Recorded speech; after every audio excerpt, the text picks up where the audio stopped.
সিরাজগঞ্জ জেলার সর্ববৃহৎ কাপড়ের হাট এনায়েতপুর। দেখুন, ঈদের পরে প্রায় তাঁতি শূন্য হয়ে গেছে। সুতার দাম অনেক বেশি হওয়ায় তাঁতিরা সহায় সম্বলহীন নিঃস্ব হয়ে পড়েছে।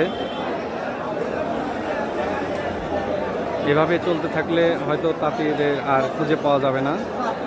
দেখুন, অধিকাংশ জায়গায় ফাঁকা। এখানে বিভিন্ন ধরনের ধুতি, শাড়ি, লুঙ্গি থেকে শুরু করে সকল প্রকারের কাপড় পাইকারি বা খুচরা কিনতে পাওয়া যায়। দেখুন, একদম সবাই কাপড় নিয়ে বসে আছে, কিন্তু কেনার লোক নাই। দিশেহারা তাতে কি করবে।